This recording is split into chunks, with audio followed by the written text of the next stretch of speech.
ciyaar in badan la sugayay lana saadaalinayay faalla iyo falanqayn badanna laga bixinayay ayaa galabta ku dhex martay garoonka Hargeysa Stadium labada gobol ee Gabilay iyo gobolka Togdheer. garoonka ayaa ahaa mid ka duwan ciyaarihii hore, waxaa soo buuxdaafiyay taageerayaasha labada gobol ee Gabilay iyo gobolka Togdheer. garoonka ayaa la ciirciirayay sawaxanka iyo qayrada ka imanaysay taageerayaasha ku sugnaa garoonka. xulka gobolka Gabilay ayaa muujiyay awoodiisa kubadeed iyo taageero uu leeyahay. ciyaarta ayaa ku bilaabantay jawi xiise iyo xamaasad badan oo aan waxba la isku harin. si kastaba ha ahaatee, weeraro istaba jooga oo ay soo qaadeen xulka gobolka Gabilay ayaa ku sababay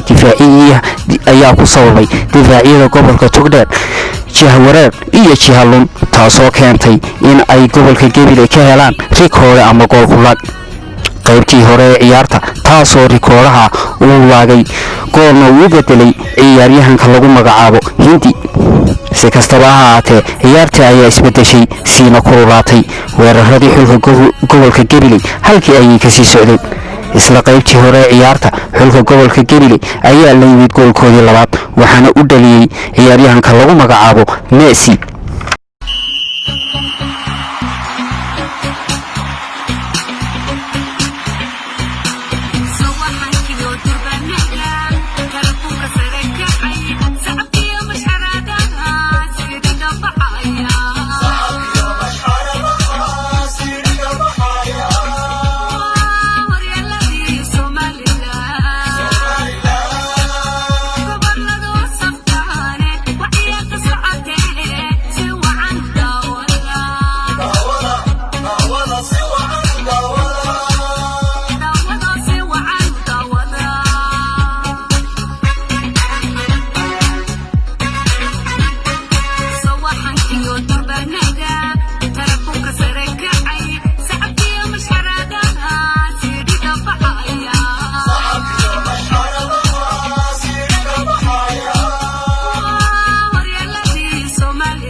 qaybtii labaad ee ciyaarta, markii la isku soo noqday jawigu halkii ayuu kasii socday.